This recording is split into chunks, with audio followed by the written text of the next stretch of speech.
तीन जादुई लंबी नाक वाली बहनें। धवलपुर गांव में श्लाखा, मौलिका और रुबीना नाम की तीन बहनें एक पुराने से कच्चे बेरंग मकान में रहा करती थी। रसोई घर में चूल्हे पर चढ़ी सब्जी जल रही थी, जिसे सूंघते हुए श्लेखा बोलती है। पता था मुझे कि जरूर तुम दोनों का भरत मिलाप ही चल रहा होगा। अरे मेरी मंद बुद्धि बहनों, तुम्हारी चपटी पिद्दी सी नाक के साथ आंखें भी बटन हो गई हैं क्या? वो तो गनीमत की मेरी लंबी नाक की सूंघने की क्षमता इतनी तेज है। शलाका, तुमको हर समय अपनी लंबी नाक की बड़ाई करने का और हमें शर्मिंदा करने का एक मौका चाहिए होता है। जब भी देखो अपनी लंबी नाक होने का बखान करती रहती हो। मेरी जलोकड़ी बहनों, मैं भली तरह जानती हूँ कि तुम दोनों मेरी लंबी नाक से जल बुनकर राख होती हो। जाने हमारे बीच खून का रिश्ता कैसे बन गया। मैं कहाँ मैदे की तरह एकदम गोरी चिट्टी, और वहीं तुम दोनों कोयला खदान। ऊपर से आड़ी टेढ़ी नाक तुम दोनों की। चपटी नाक एकदम समतल पठार के जैसा है, और मेरी नाक एकदम चूरी जैसी धारदार और सुंदर नयन नक्श की मालकिन। श्लाखा, भले ही तुम रूपवती हो, लेकिन तुम्हारा दिल एकदम मैला है। घर में एक बूंद भी पानी नहीं है। श्लाखा, आज कुएं से पानी भरने की बारी तो तुम्हारी थी ना? अरे मेरी कुरूप मंद बुद्धि बहनों, मैं धूप में अपने चांद से सुंदर चेहरे को झुलसाना नहीं चाहती। ये नौकर वाले काम तुम पर ही जचते हैं। दोनों बहनें गगरी उठाकर पानी भरने के लिए कुएं पर पहुंचती हैं, जहां कुएं के किनारे एक तपस्वी घायल हाल में बेसुध पड़ा मदद की गुहार लगा रहा था। अरे अरे, कोई मेरी मदद करो, कोई तरस खाओ। रुबीना, ये तो कोई तपस्वी जान पड़ते हैं। इनके हाथ पांव में तो बड़ी गंभीर चोट आई है, और ये प्यासे भी प्रतीत हो रही हैं। दोनों बहनें हड़बड़ी के साथ कुएं से गागर भर के तपस्वी को पानी पिलाकर उसके घाव पर कपड़ा बांधती हैं। तपस्वी अंजुरी ओढ़कर पानी पीकर कहता है, तुम्हारा बहुत बहुत शुक्रिया बच्चियों, तुमने मुझ प्यासे को पानी पिलाया। इसमें शुक्रिया कैसा बाबा, ये तो हमारी खुशकिस्मती है। एक तपस्वी की जान बचाना तो बड़े पुण्य का काम है। देरी जान पड़ने पर श्लाखा भी उनके पीछे कुएं पर आ पहुंचती है। तभी तपस्वी जमीन से गायब होकर एक विशाल देवता का रूप धरकर कहता है, तुम दोनों भले मन की युवती हो, मुझे इस अवतार में देख अचंभित न हो। वो मात्र एक परीक्षा थी जिसमें तुम दोनों सफल हो चुकी हो। मांगो, क्या वरदान चाहती हो? बाबा, हमारी कुरूपता और भद्दी नाक के चलते हमारी रूपवती बहन शलाखा हमें अपने पैरों की धूल की तरह रौंदती है। देवता अपनी हथेली उनकी ओर करते हुए कहते हैं, मैं तुम दोनों को वरदान देता हूँ कि अब तक तुम्हारी ये छोटी चपटी नाक जो तुम्हारी शर्मिंदगी का कारण बनी हुई थी, वो एकदम धारदार लंबी खूबसूरत नाक में बदल जाएगी, और तुम्हारे कहने के मुताबिक वो जादुई नाक में बदलकर सोना और हीरा बरसाएगी। अचानक दोनों बहनें तेज रोशनी से भर जाती हैं, और उनकी भद्दी नाक एकदम लंबी खड़ी सुंदर आकार की होने के साथ उनका नया नक्श एक अप्सरा में बदल जाता है। बाबा, आपका बहुत बहुत शुक्रिया। एक देवता होकर आप मेरे साथ ऐसी ज्यादती नहीं कर सकते। मुझे भी इन दोनों की तरह एकदम लंबी जादुई नाक चाहिए। मैं तुम्हें वरदान नहीं बल्कि अभिशाप देता हूँ कि जिस सुंदर रूप और लंबी नाक पर तुम्हें गुमान है, वो इसी क्षण खूबसूरती से बदसूरती में बदल जाए। नहीं नहीं, मुझे कुरूप मत बनाइए, मुझे क्षमा कीजिए। मैं अब से ऐसा कभी नहीं करूंगी। ये सब देखकर देवता कहता है, ठीक है, तुम्हारे पछतावे को देखते हुए मैं तुम्हें वरदान देता हूँ कि तुम भी जादुई लंबी नाक की वारिस ठहरो, किंतु तुमने इसका सदुपयोग छोड़ दुरुपयोग किया तो ये जादू तुमसे दूर हो जाएगा। तीनों बहनें अपनी जादुई लंबी नाक को पाकर हंसी खुशी गांव लौटने लगती हैं। तभी उनकी नजर एक आग लगे घर पर पड़ती है। अरे कौन हमारी मदद करो, चौबे जी घर के अंदर फंस गए हैं। हमें इनकी मदद करनी चाहिए। अरे हम क्या कोई फायर ब्रिगेड वाले हैं जो इस आग को बुझा दे? क्या तुम भूल गई श्लाखा, हमारे पास जादुई नाक तो है जिससे हम उस आदमी को बाहर निकाल सकते हैं। तीनों अपनी जादुई नाक से मदद की मांग करती हैं, और उनकी नाक रस्सी की नाई लंबी होकर उस इंसान को लपेटकर बाहर खींच लाती है। हारी बिटिया, तो हार बहुत है। धन्यवाद परी, करिश्मा कैसन की। काकी, दरअसल हम तीनों बहनों को आज ही जादुई लंबी नाक का वरदान प्राप्त है। अरे चौबे जी, आप माथे पर हाथ धरकर काहे बैठे हैं? क्या करूं, एक एक तिनका जोड़कर कितनी मुश्किल से इस घर को खड़ा किया था। अरे मेरी आंखों के सामने सब कुछ खाक हो गया।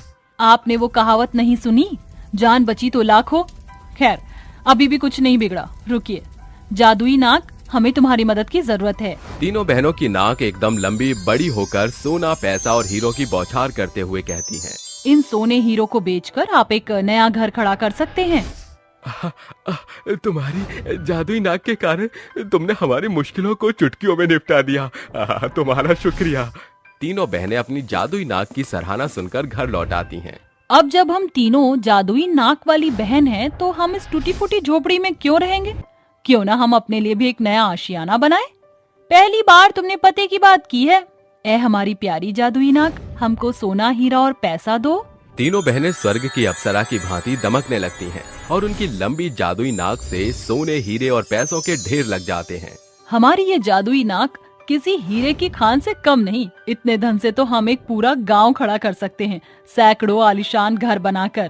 अपनी जादुई नाक से मिले धन को बेचकर तीनों गांव में सबसे आलीशान घर की नींव डालकर रानियों के जैसी जिंदगी बिताने लगती हैं। एक रोज गांव में एक बुढ़िया आती है। दे दाता के नाम तुझको अल्लाह रखे, तुझको रखे राम, अरे कोई है इस बड़े घर का बड़े दिल वाला। बुढ़िया की गुनगुनाती आवाज सुन तीनों बहनें बाहर आकर निकलकर कहती हैं। अरे कौन हो आप? भाग्य की मारी भिखारन हूँ। कल मेरी बिटिया का ब्याह है, चंदा मांगने आई हूँ। पाप का बोझा उतर जाए, फिर भले मर भी जाऊं तो अफसोस नहीं रहेगा। आप एकदम सही जगह पर आई हैं, रुकिए। तीनों बहनें आंखें बंद करती हुई अपने नाक को स्पर्श करते हुए कहती हैं। ए हमारी जादुई नाक, हमें तुमसे मदद चाहिए। अगले ही पल तीनों बहन की नाक एकदम लंबी जादुई नाक में ढलकर सोना, हीरा और पैसा बरसाती है। बुढ़िया ये देखकर भौचक्की रह जाती है। अरे तुम तीनों जादूगरनी हो क्या? धन की देवी की दूत? वो आप भूल जाइए, ये सब आप रख लीजिए। इनसे ना सिर्फ आप अपनी बेटी की धूमधाम से शादी कर पाएंगे, बल्कि अपने बुढ़ापे के जीवन को अच्छे से गुजार पाएंगी। अब भविष्य में आपको किसी के आगे हाथ फैलाना नहीं पड़ेगा। तुमने इस गरीब बुढ़िया की झोली भर दी, ईश्वर तुम्हें खूब बढ़ोतरी दे। बुढ़िया सोना, हीरा और पैसा लेकर चली जाती है। समय ऐसे ही गुजरता चला जाता है। फिर एक रोज गांव के लोग उनसे मदद की मांग करते हैं। आप सब अचानक से यहाँ, क्या बात है? बिटिया, इस गांव का सरपंच होने के नाते ये मेरी जिम्मेदारी बनती है कि मैं यहाँ का विकास करूं, पर हमारे पास इतना धन नहीं है। ईश्वर की तुम तीनों पर बड़ी दया करुणा है। तुम तीनों अपनी जादुई नाक से कुछ धन देकर हमारी मदद करो तो गांव में स्कूल, सड़कें, अस्पताल इत्यादि का बंदोबस्त हो जाएगा। हम हमारे गांव की तरक्की में अपना योगदान जरूर देंगे। तीनों बहनें एक बार फिर अपनी जादुई नाक के द्वारा गांव वालों की आंखों के सामने उनकी जादुई लंबी नाक से सोने, हीरे और करारे नोट बरसते हैं। अगर हमारी जादुई नाक से गांव की बदहाली खुशहाली में बदल जाए तो इससे बेहतर क्या हो सकता है? तीनों बहनों की जादुई नाक से गरीब गांव की काया पलट हो जाती है और जादुई नाक वाली तीनों बहनें हंसी खुशी एक साथ रहा करती हैं। गरीब बहू ने लगाई फांसी। जोधपुर के एक छोटे से गांव में एक सोनम नाम की लड़की अपनी गरीब माँ उर्मिला और अपने पिता घनश्याम के साथ रहती थी। सोनम के पिता घनश्याम अक्सर बीमार रहा करते थे। वहीं दूसरी तरफ उसकी माँ बेचारी लोगों के घर में झाड़ू पोछा करके घर चलाने लायक पैसे कमा लिया करती थी। वहीं दूसरी तरफ सोनम बहुत खूबसूरत थी और अब वह शादी लायक भी हो गई थी। इसलिए उर्मिला और घनश्याम को सोनम की शादी की चिंता खाई जा रही थी। एक दिन उर्मिला घनश्याम से कहती है, ऐसा कब तक चलता रहेगा? हमारी बिटिया बड़ी हो गई है। गांव वाले सभी मुझे ताने देते हैं कि हम अपनी बिटिया की शादी कब करेंगे। कोई अच्छा सा लड़का देखकर बिटिया की शादी ही कर दो। अरे भगवान, कहाँ से कर दूं अपनी बिटिया की शादी? मैं उस लायक ही नहीं हूँ। बिटिया की शादी के लिए पैसा कहाँ से आएगा? और फिर हमारी गरीब बिटिया से शादी कौन करेगा? वह दोनों आपस में बात कर ही रहे होते हैं, तभी गांव का पंडित उनके घर पर आता है। अरे घनश्याम भाई, तेरे तो भाग्य खुल गए। तूने इतनी सुंदर बिटिया को जो जन्म दिया है। पंडित जी, ये तुम कैसी बात कर रहे हो? मुझे तुम्हारी बात समझ नहीं आ रही। तुम्हारी बिटिया के लिए बहुत बड़े घर से रिश्ता आया है। क्या कहा? हमारी बिटिया के लिए? हमारी बिटिया के लिए रिश्ता कौन भेजेगा भला? अरे वो नत्थू लाल को जानते हो तुम, जो कुछ साल पहले गांव छोड़कर शहर में चले गए थे? हाँ भैया, बिल्कुल। उनके बारे में कौन नहीं जानता। यहाँ से निकलते ही उन्होंने अपना खुद का काम शुरू किया और अब वो बहुत अमीर हैं। हाँ घनश्याम जी, उन्होंने आपकी बेटी को देखा है। इसलिए उन्होंने मुझे यहाँ आपकी बिटिया के रिश्ते के लिए भेजा है। अगर आप दोनों की हाँ हो तो रिश्ता पक्का कर देते हैं। बड़े घर के रिश्ते को देख घनश्याम और उर्मिला बिना सोचे समझे अपनी बिटिया का रिश्ता उनके लड़के से कर देते हैं। कुछ ही दिनों में सोनम की शादी नथुलाल के बेटे रंजन से हो जाती है। शादी के बाद जब सोनम का गृह प्रवेश होता है, रंजन की माँ गायत्री, अरे अरे देखो जरा, हमारे घर पर चांद का एक टुकड़ा आया है। इतनी सुंदर बहू तो मैंने आज तक किसी की नहीं देखी होगी। अरे रंजन बेटा, तेरे तो भाग्य खुल गए। ले चांदनी, जरा थाली पकड़, देखे तो बहू अपने साथ क्या कुछ लेकर आई है। गायत्री अपनी नौकरानी चांदनी को थाली पकड़ाकर सोनम का दहेज देखने जाती है, जहां उसे गाड़ी में केवल एक छोटा सा बक्सा दिखाई देता है जिसमें केवल सोनम के कपड़े होते हैं। सत्यानाश, केवल एक बक्सा? अरे कितने भूखे घर की है, जरा भी दहेज नहीं लेकर आई। गायत्री तभी सोनम से अपनी नाक चढ़ा लेती है। ये सब देख सोनम को बहुत अजीब लगता है, लेकिन वह कुछ नहीं कहती। धीरे धीरे गायत्री सोनम को रोज ताने कसने लगती है। एक दिन सोनम किचन में खाना बना रही होती है।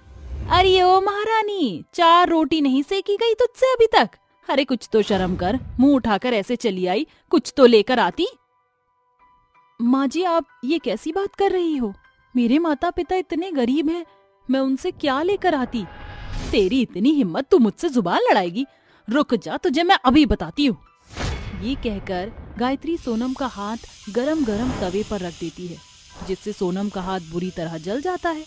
माँ जी छोड़ दीजिए, मुझे बहुत दर्द हो रहा है, मेरा हाथ जल रहा है। आई ना अब तुझे अकल? मुझसे जबान लड़ाई तो इससे भी बुरा हाल कर दूंगी तेरा।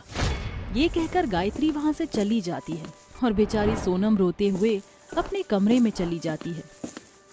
माँ, पिताजी, ये आपने मेरे साथ क्या कर दिया?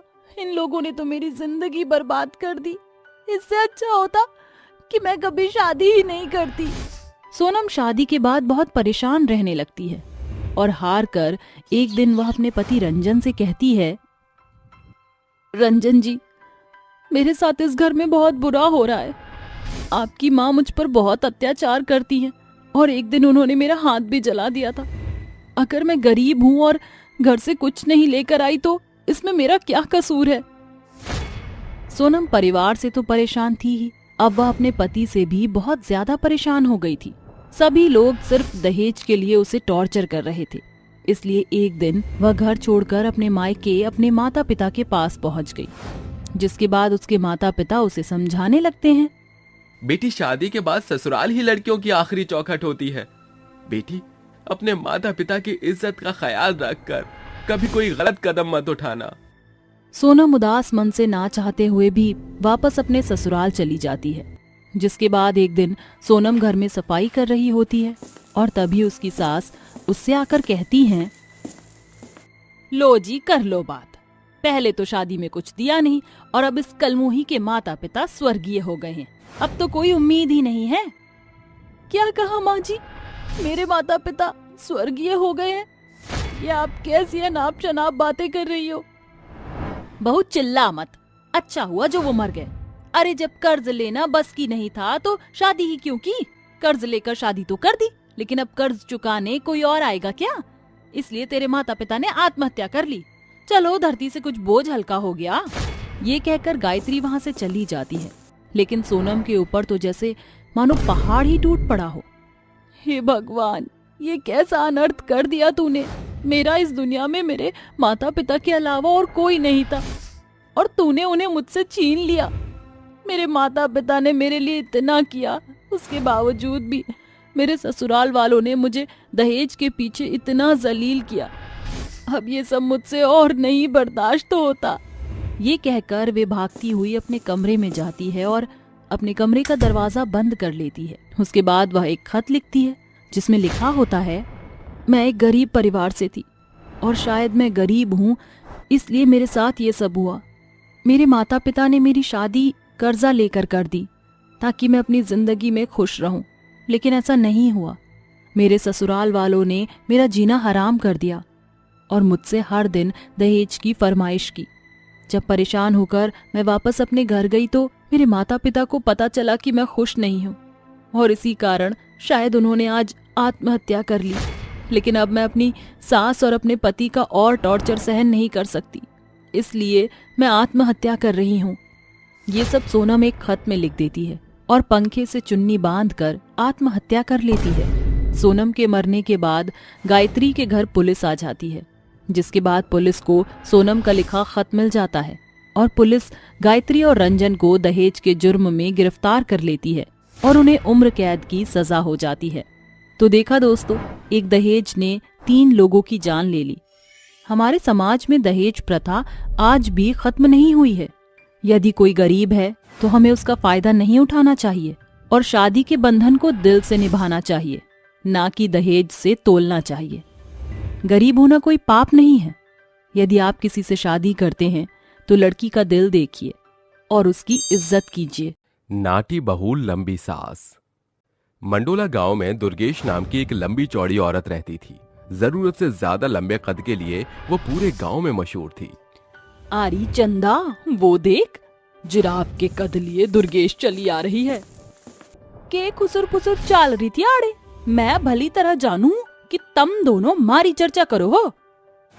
अरे क्या बात है दुर्गेश, तो हार कद के साथ साथ अकल भी बड़ी तेज है। वैसन हमारे गांव में पोल की कमी है, सोच रहे तो के खंबा को जगह खड़ा कर दे। सभी उसके लंबे कद के कारण खिल्ली उड़ाने लगती हैं, जिसे देख दुर्गेश मन में कहती है, ये काल की आई चंदा मारी हंसी उड़ाएगी। इब्ते इसने मजा चखाना ही पड़ेगा। क्या हुआ दुर्गेश, सांप सूंघ गया क्या? वो के है ना, मारी आदर कोनी आदत अपने से छोटे कदयाले लोगों के मुंह लगने की। तेरी तक का दाची तरह 5 फुट भी कोना ढंगते, खा पी फिर थारा माड़ा शरीर मोटा हो जाएगा। मारे को देख 8 फुट की जाटनी और कहा तू 4 फुट की लुगाई। अरे क्या बात है, तब तो तुम हमरा एक ठो काम कर दियो। उका है ना, हमरे घर में ससुरी मकड़ी बहुत सारा जाला बुंदी है, जरा अपने खंबे जैसे लंबे हाथ बढ़ाकर साफ कर दोगी? अरे उसके लिए तो दुर्गेश की लंबी जीभ ही काफी है। हमारी दुर्गेश किसी खली से कम थोड़ी है। ये सुन दुर्गेश गुस्से से दांत पीसती हुई घर चली आती है, जहाँ उसका पति महेंद्र कहता है, अरे भगवान, सवेरे सवेरे किस पर बरस कर आ रही हो? मैं के तने झगड़ालू लुगाई दिखूंसू राजीव के बापू? अरे नहीं, तुम तो मेरी गुड़ की डली हो। वैसे पंडित जी का फोन आया था। फिर के कहा पंडित ने, मिली कोई ढंग की छोरी मारे छोरे के वास्ते? लड़की तो हर बार अच्छी ही मिल रही है, पर तुम ही उनमें बेमतलब खामियां निकाल रही हो। मैं के तने बावली दिखूंसू? जा फिर मारी छोरियों से कोई घना बैर चाले से। इब मारा छोरा लंबा ठाड़ा है तो बहू भी ते लंबी और चोखी होनी चाहिए। जे कोई छोटी कदियाली मिल गई ते मारे छोरे के तो भागी फुट जाएंगे। दुर्गेश की एक ही ख्वाहिश थी कि उसके घर उसी की तरह लंबे कद की सुंदर बहू आए। वो सैकड़ों रिश्ते देखती है, पर लड़कियों के कद के कारण सभी रिश्ते ठुकरा देती है। वक्त गुजरता है। एक दिन वो अपने बेटे राजीव को लेकर बाजार आती है, जहाँ उसकी टक्कर एक औरत से होती है। आय जीजी, देख के ते चाल ले, इतनी घनी तेजी नू ना दिखा। सुनीता तो दुर्गेश, इतने सालों बाद देख रही हूँ तुझे।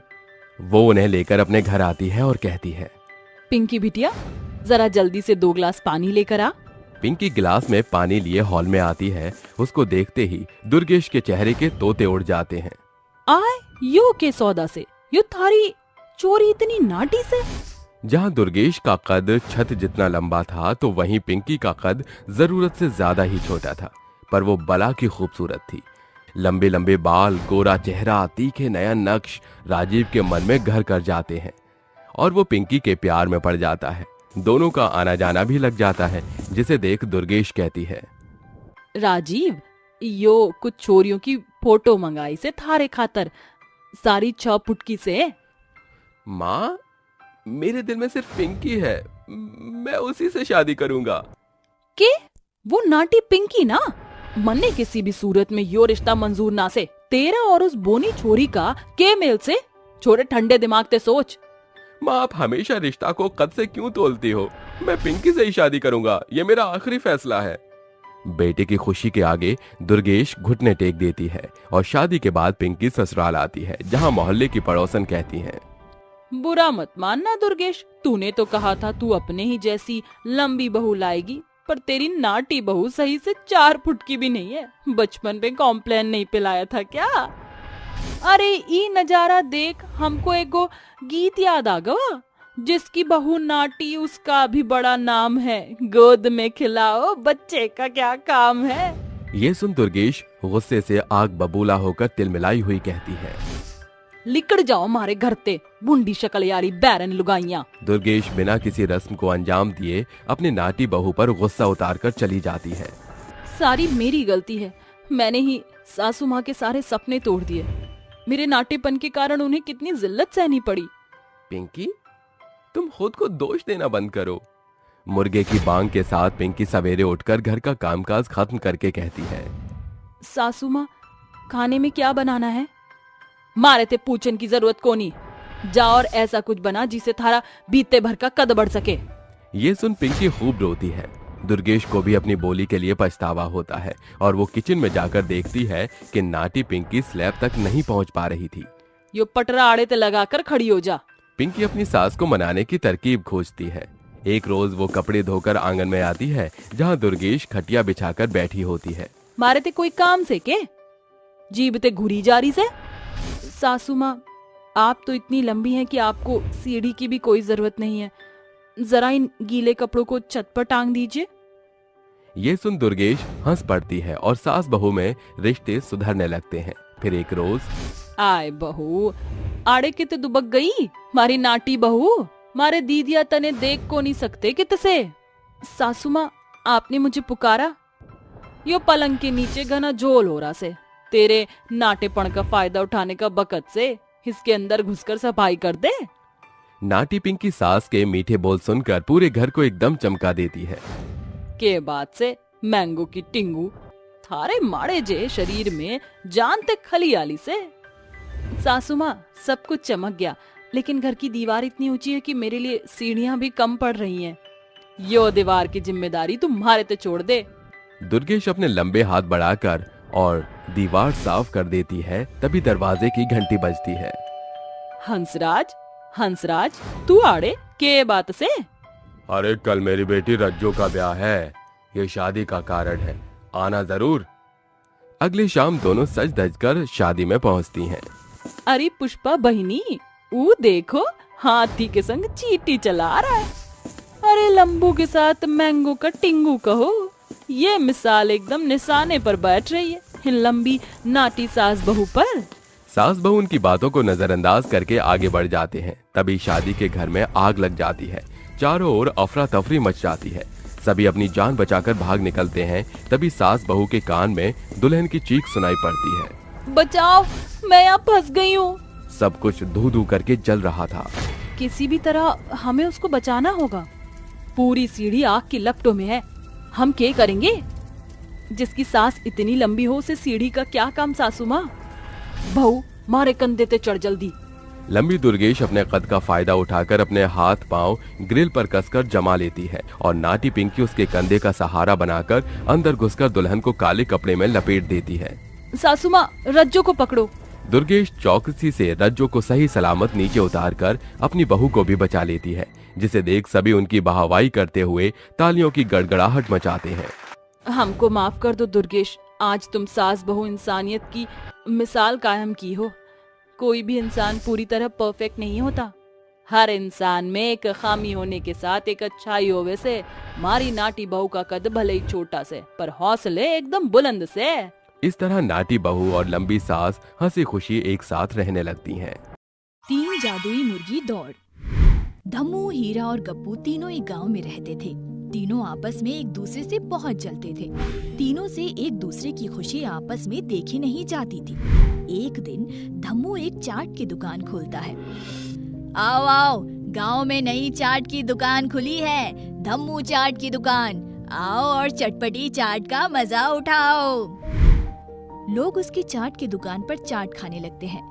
ये देखकर हीरा से रुका नहीं जाता। अच्छा, ये चाट की दुकान खोलेगा तो मैं क्यों पीछे रहूं? मैं भी चाट की दुकान खोलता हूँ और देखता हूँ कि कैसे इसकी दुकान चलती है। और हीरा भी धम्मू के बगल में एक चाट की दुकान खोल लेता है और जोर जोर से आवाज लगाने लगता है, आओ आओ, हीरा के हाथ का चाट खाओ, एकदम कम दाम में चाट खाओ और मस्त हो जाओ। हीरा धम्मू से कम दाम में चाट बेचने लगता है और फिर धम्मू की दुकान छोड़ सब हीरा की दुकान पर आने लगते हैं। तभी वहाँ से गप्पू गुजरता है। अच्छा, तो ये दोनों चाट बेच रहे हैं, मैं देखता हूँ इन दोनों की दुकान कैसे चलती है। फिर धम्मू और हीरा के सामने ही गप्पू भी एक चाट की दुकान खोल लेता है। आओ आओ, मुफ्त में चाट खाओ और मस्त हो जाओ। उसकी मुफ्त चाट की आवाज सुनकर सब गप्पू की दुकान पर चले जाते हैं और पेट भरकर चाट खाते हैं और वहाँ धम्मू और हीरा गप्पू का मुंह देखते रह जाते हैं और दोनों अपनी दुकान बंद करके वहाँ से चले जाते हैं। फिर कुछ लोग बातें करते हैं, ये तीनों कितने मूर्ख हैं, जब देखो आपस में एक दूसरे से जलते रहते हैं। अरे जलने दो, हमें क्या, हमारा तो फायदा ही हो गया, फ्री में चाट जो खाने को मिल गई। ऐसे ही आए दिन दोनों कुछ न कुछ ऐसा करते ही रहते थे। एक दिन गांव में दौड़ प्रतियोगिता होने वाली थी। उसमें धम्मू, गप्पू और हीरा ने भी भाग लिया। दौड़ में तो मैं ही जीतूंगा और इनाम का हकदार मैं ही बनूंगा।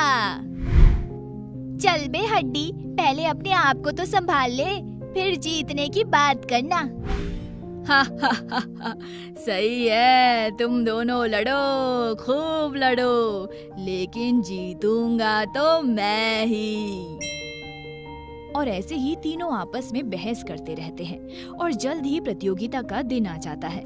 सब प्रतियोगिता में दौड़ने लगते हैं। सबसे आगे धम्मू, गप्पू और हीरा ही होते हैं और लास्ट में वो तीनों ही जीत जाते हैं। उनके जीतने पर गांव का मुखिया बोलता है, अरे भाई, अब तुम तीनों एक साथ जीत गए हो, लेकिन इनाम की रकम तो किसी एक को ही मिलेगी। मुखिया जी, आप ऐसा करो, इनाम की रकम तीनों में बराबर बराबर बांट दो। ये सुनकर धम्मू बोलता है, अरे भला ऐसा भी कहीं होता है, अगर हम तीनों जीते हैं तो तीनों को अलग अलग इनाम मिलेगा। मैं अपने इनाम के पैसे में से इन दोनों को क्यों पैसे दूं? अरे वाह, तेरा इनाम कैसे हुआ? जीता तो मैं भी हूँ, ये इनाम तो मेरा हुआ।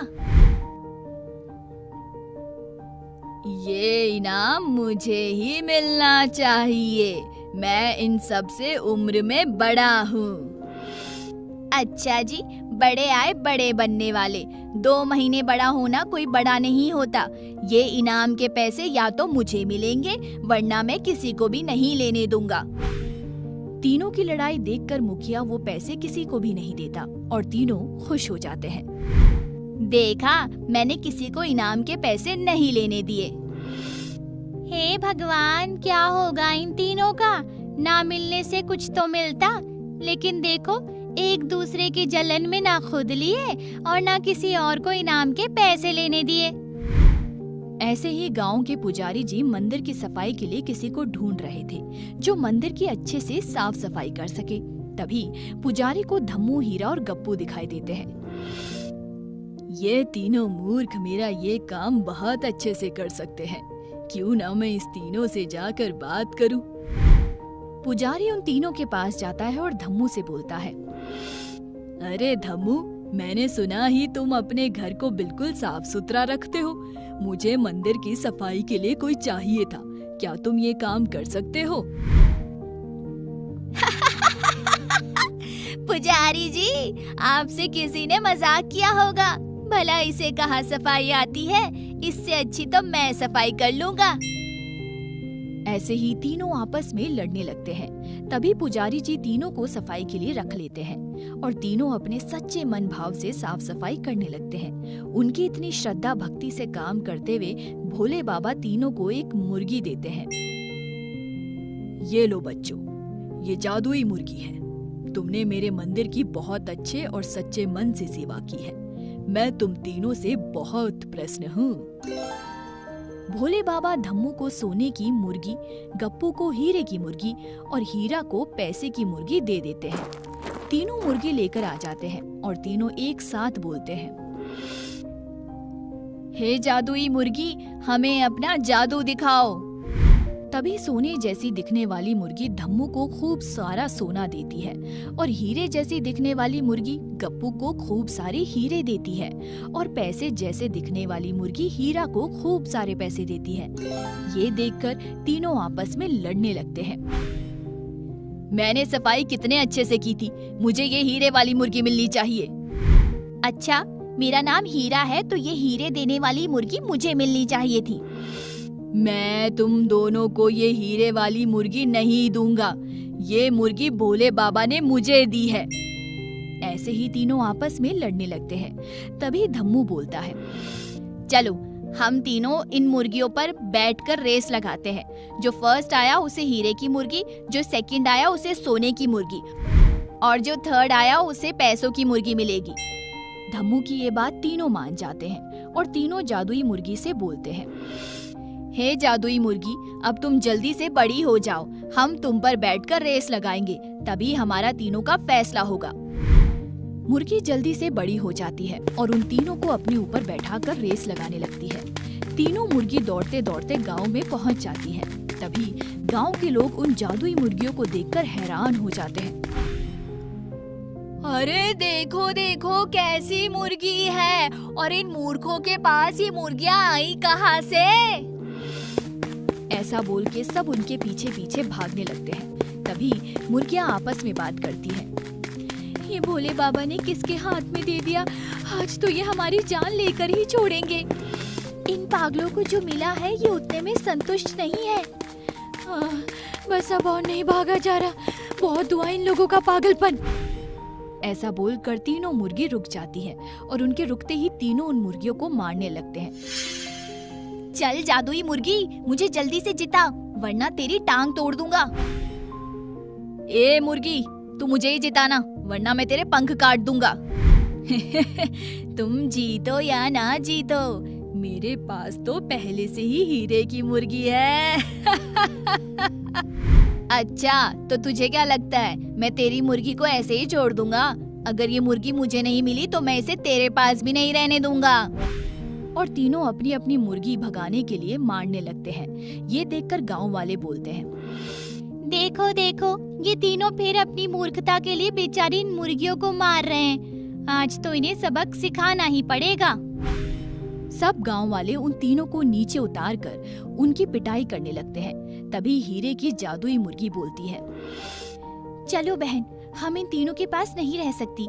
ये तो बहुत ही मूर्ख लोग हैं। दूसरों को देखकर जलने वाले लोगों का कभी भला नहीं होता। और तीनों जादुई मुर्गी गायब हो जाती है और तीनों गांव वालों से खूब पिटते हैं। भूतिया हैंडपंप। सोम सरोवर गांव में जल की आपूर्ति के लिए सिर्फ एक ही हैंडपंप था, जो काफी वर्षों पुराना था। गांव के सभी लोग उसी हैंडपंप से पानी भरकर अपनी रोजमर्रा की जरूरतों को पूरा करते थे। पर रात में हैंडपंप के पास कोई नहीं जाता था। रात में हैंडपंप से दो चुड़ैल निकलकर बातें करती हुई कहती है, अरे कमला, सरिता, पानी नहीं भरना है क्या? चलो जल्दी से हैंडपंप के पास आओ। ये चालाक गांव वाले इतनी आसानी से बाहर नहीं निकलेंगे, हमें दूसरा पैतरा आजमाना होगा। कमला, ओ कमला, अरे कमला, पानी नहीं भरना क्या? चुड़ैल की छलने वाली आवाज जैसे ही बिछौने पर सो रही कमला के कानों में पड़ती है, वो उठकर कहती है, लगता है सरिता आवाज लगा रही है। जल्दी से उठकर मुझे पानी भरना होगा, वरना हैंडपंप पर लंबी चौड़ी लाइन लग जाएगी। कमला हड़बड़ी के साथ बिना घड़ी में समय देखे बाल्टी उठाकर हैंडपंप के पास आकर कहती है, लगता है सुबह होने में समय है। खैर, अब आ ही गई हूँ तो हैंडपंप से पानी भर लेती हूँ। कमला हैंडपंप के नीचे बाल्टी रखकर जैसे उसे चलाती है, बाल्टी खून से लबालब भर जाती है और हैंडपंप के अंदर से दो चुड़ैल बाहर निकलकर उसे घेर लेती है। तभी कमला चीख कर बोलती है, हाय रे मैया, मर गई। बेटी, जरा इसे सबक सिखाना। अब हम कमला पर हमला करेंगे, इसके खून से हैंडपंप को धोएंगे। फिर चुड़ैल कमला को मारकर उसकी गर्दन काट कर रात भर भुतहा नाच नाच कर भोर होने से पहले हैंडपंप के अंदर घुस जाती है। सुबह कमला की लाश देखकर गांव के लोग कहते हैं, इस भूतिया हैंडपंप ने हड़कंप मचा दिया है, रोज एक जान ले रही है। गांव वालों, अगर तुम सबको अपनी जान प्यारी है तो कोई भी इस भूतिया हैंडपंप के पास अंधेरा होने के बाद मत आना, वरना। सरपंच की बात मानकर गांव वाले सिर्फ सुबह ही हैंडपंप का इस्तेमाल करते और रात होने पर न कोई वहां पानी भरता न कोई भूतिया हैंडपंप से गुजरता। पर एक रात भानु नाम का आदमी सड़क से गुजरते हुए कहता है, प्यास के मारे कंठ सूखा जा रहा है, काश पानी मिल जाता। फिर भानु की नजर उस सन्नाटे भरे हैंडपंप पर आ रुकती है जो एकदम सुनसान वीरान पड़ा था, जिसे देखकर वो कहता है, घर पहुंचने के लिए मुझे लंबा सफर तय करना है, क्यों ना मैं इसी हैंडपंप से अपनी प्यास बुझा लूं। हैंडपंप में जैसे ही पानी पीने को वो झुकता है, भूतिया हैंडपंप से आवाज आती है, हम बाहर आए क्या? ये आवाज कैसी है? दोनों चुड़ैल भूतिया हैंडपंप से बाहर निकलकर कहती है, तुम्हें प्यास लगी थी ना, मैं तुम्हारे लिए हैंडपंप चला देती हूँ। इस हैंडपंप का जल एकदम शीतल और मीठा है, ये पेयजल पीकर तुम अपना मन तरोताजा कर लो। दो सिर वाली भयानक चुड़ैल को देखकर भानु डर कर हैंडपंप के पास ही पसर जाता है और दूसरी चुड़ैल कहती है, लगता है प्यास के मारे इसका सर चकरा रहा है। चुड़ैल अपनी काली शक्ति से एक जादुई लोटा प्रकट करके हैंडपंप से निकल रहे खून भरकर उसे देकर कहती है, लो इसे पीकर अपना गला गीला कर लो। खून? ये नहीं, ये पानी नहीं, ये तो खून है। बेटी, तुमने कहावत नहीं सुनी, पानी रे पानी तेरा रंग कैसा, जिसमें मिला दो उस जैसा। इसमें बाकी मरे हुए इंसानों का खून मिला है, इसीलिए रंग बदल गया। दोनों चुड़ैल भानु का सिर काटकर भूतिया हैंडपंप के पास फेंक देती है और हैंडपंप के अंदर घुस जाती हैं। अगली सुबह फिर से एक लाश देखकर सभी जन थरथराते हुए कहते हैं, सरपंच जी, ये तो कोई राहगीर लगता है ये राहगीर अपनी प्यास बुझाने के लिए रात इस भूतिया हैंडपंप के पास आया था और भूतिया हैंडपंप ने इसके खून से ही अपनी प्यास बुझा ली। हमारे पास इस भूतिया हैंडपंप का कोई समाधान नहीं, सबकी भलाई इसी में है कि हम सभी बस अपनी जान की परवाह करें। कुछ वक्त बाद गांव में एक नवविवाहित जोड़ा रहने आता है और सरपंच उनसे कहता है, इस गांव का एक नियम है, अंधेरा होने के बाद कोई भी उस हैंडपंप के पास नहीं जाता, इसलिए तुम दोनों भी ये गलती मत करना, क्योंकि ये मशवरा नहीं बल्कि चेतावनी है। सरपंच की बात सुनकर सीमा कहती है, शैलेश, ऐसा भी क्या है उस हैंडपंप में जो सरपंच जी बोलते समय भी इतना कपकपा रहे थे? अब उन्होंने मना किया है तो कोई खास वजह होगी, या तो वो अपनी सरपंचगिरी का धौंस झाड़ने के लिए ऐसा बोलकर गया होगा। सूर्यास्त होने के साथ गांव में रात का अंधेरा छा जाता है। तभी भूतिया हैंडपंप जोर जोर से आवाज निकालते हुए चलने लगता है और शैलेश कहता है, इतनी रात में जोर जोर से हैंडपंप चलाकर कौन पानी भर रहा है? शैलेश जैसे ही हैंडपंप के पास आता है, दोनों चुड़ैल हैंडपंप से बाहर आकर निकल कर कहती हैं, तो तुम अपनी मौत की बुलाहट सुनकर आ ही गया। तो सरपंच जी का खौफ, तुम चुड़ैल हो, इसलिए वो हमें यहाँ रात में आने से मना कर रहे थे। हाँ, ये भूतिया हैंडपंप है जिस पर हमारा कब्जा है। सीमा, बचाओ! शैलेश की चीख सुनकर सीमा जाग कर कहती है, ये तो शैलेश की पुकार है। सीमा दौड़कर जैसे ही हैंडपंप के पास आती है तो वो दोनों चुड़ैल उसके पति को जकड़कर खड़ी होती है और वो कहती है, रुक जाओ, मेरे पति को मत मारो, हमने तुम्हारा क्या बिगाड़ा है?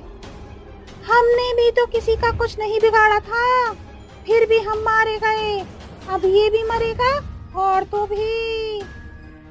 रुको, अगर तुम मेरे पति की जान बख्शती हो तो मैं तुम दोनों की मदद करूंगी।